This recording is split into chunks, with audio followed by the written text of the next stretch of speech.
the invitation to the evening meal of the Lamb's marriage are immediately resurrected to join their fellow members of the bride class in heaven. They do not fall asleep in death in the sense of wading in a long sleep, as did the apostles, but, on dying, are changed, in a moment, in the twinkling of an eye, during the last trumpet. For the trumpet will sound, and the dead will be raised up incorruptible, and we shall be changed. 1 Cor 15. 51, 52. Evidently, though, the marriage of the Lamb does not take place until after judgment has been executed upon Babylon the Great. 18. After describing the destruction of this great harlot, Revelation 19. 7 says, "Let us rejoice and be overjoyed, and let us give him the glory, because the marriage of the Lamb has arrived and his wife has prepared herself." When all the 144,000 have been finally approved and sealed as faithful ones and have been resurrected to the heavens, the marriage can proceed. First resurrection. Revelation 20. 5, 6 refers to the resurrection of those who will reign with Christ as the first resurrection.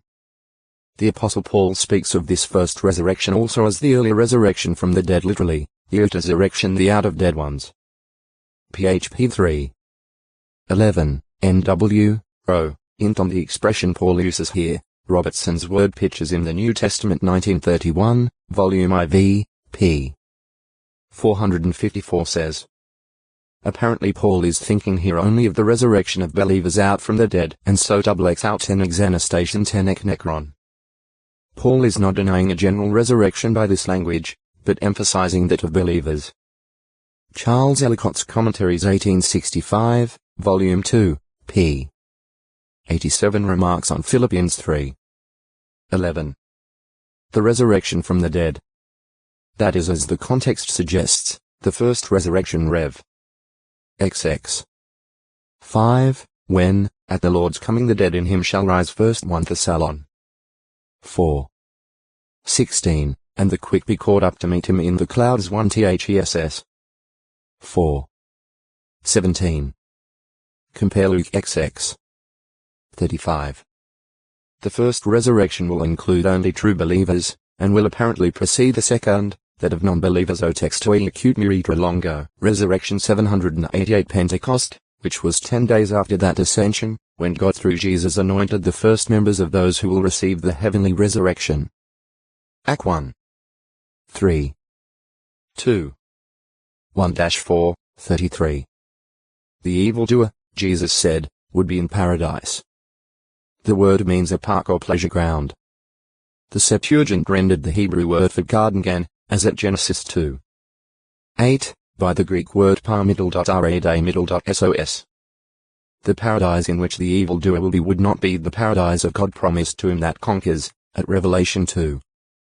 7, for the evildoer was not a conqueror of the world with Jesus Christ. Job 16.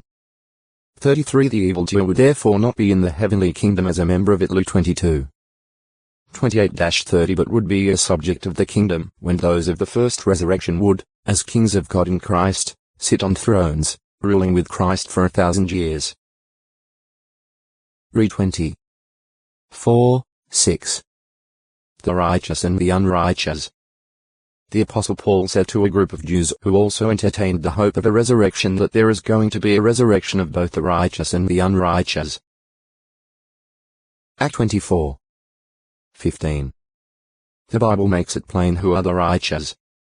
First of all, those who are to receive a heavenly resurrection are declared righteous. Row 8. 28-30. Then the Bible calls faithful men of old such as Abraham righteous. G 15. 6. Just 2.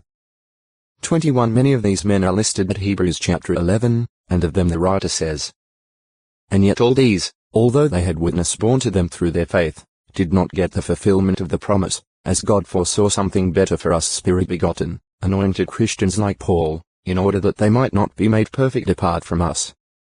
Heb 11.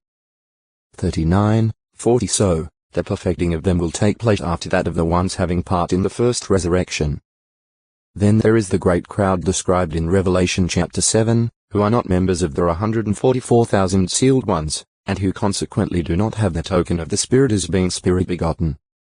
F1. 13, 14. 2 Co 5. 5. They are described as coming out of the Great Tribulation as survivors of it. This would seem to locate the gathering of this group in the last days shortly before that tribulation. These are righteous through faith, being clothed in white robes washed in the blood of the Lamb. Re 7. 1, 9-17 As a class, they will not need to be resurrected, but faithful ones of that group who die before the Great Tribulation will be resurrected in God's due time. Also, there are many unrighteous persons buried in Sheol Hades, mankind's common grave, or in the sea, watery graves. The judgment of these along with the righteous resurrected on earth is described in Revelation 20. 12, 13. And I saw the dead, the great and the small, standing before the throne, and scrolls were opened. But another scroll was opened. It is the scroll of life. And the dead were judged out of those things written in the scrolls according to their deeds. And the sea gave up those dead in it, and death and Hades gave up those dead in them, and they were judged individually according to their deeds. Time of the earthly resurrection. We note that this judgment is placed in the Bible in the account of events occurring during Christ's 1,000-year reign with his associate kings and priests. These, the Apostle Paul said, will judge the world. 1 Co 6. 2 The great and the small, persons from all walks of life, will be there, to be judged impartially. They are judged out of those things written in the scrolls that will be opened then. This could not mean the record of their past lives nor a set of rules that judges them on the basis of their past lives. For since the wages sin pays is death, these by their death have received the wages of their sin in the past. Row 6.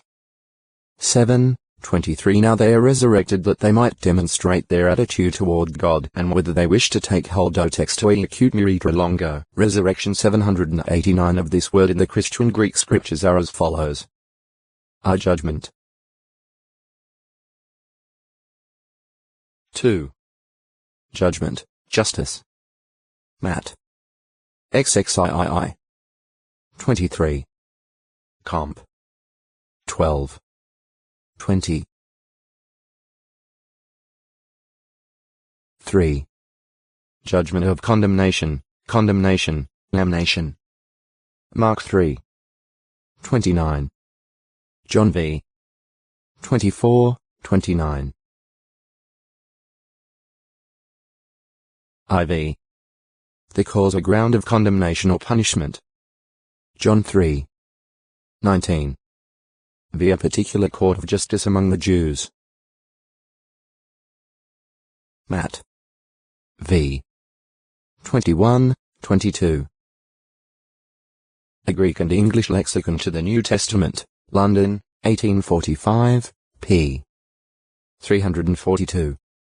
If Jesus, in speaking of judgment, meant a trial the result of which might be life, then there would be no contrast between this and the resurrection of life. Therefore, the context indicates that Jesus meant by judgment a condemnatory judgment. The dead that heard Jesus speak on earth.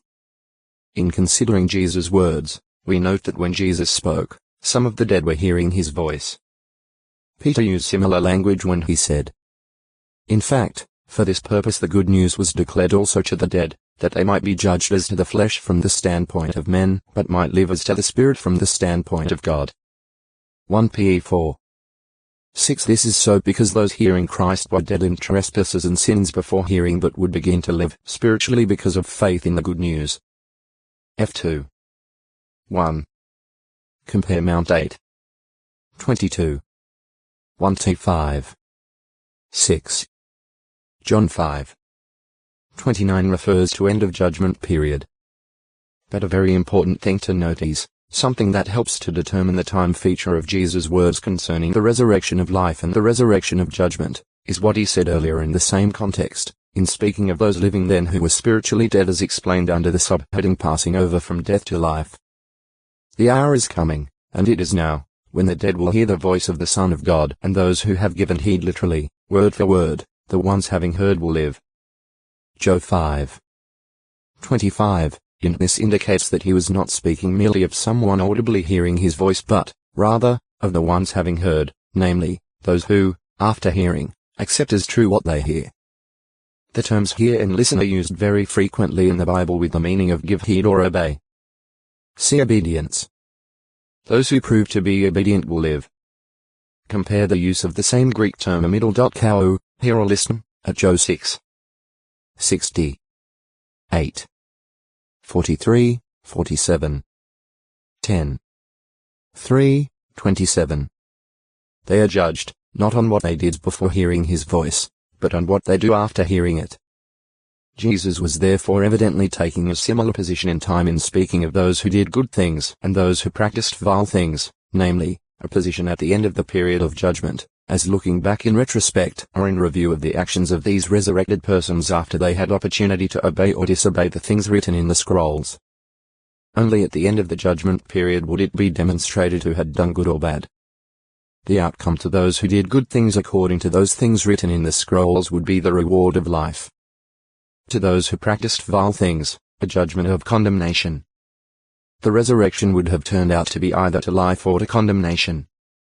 The practice of stating things as viewed from the standpoint of the outcome, or stating them as already accomplished, considering them in retrospect, is common in the Bible. For God is the one telling from the beginning the finale, and from long ago the things that have not been done. Isra 46. 10. Jude adopts this same viewpoint when he speaks of corrupt men who slipped into the congregation, saying of them, "Too bad for them, because they have gone in the path of Cain, and have rushed into the erroneous course of Balaam for reward, and have perished literally, they destroyed themselves in the rebellious talk of Korah." Jude 11. Some of the prophecies use similar language. Compare Isra 40. 1, 2. 46. 1. Jah 48. 1-4. Consequently o textoi acute miritra longo, resurrection 790 flesh and blood cannot inherit God's kingdom, said the Apostle Paul. 1 Cor 15. 50.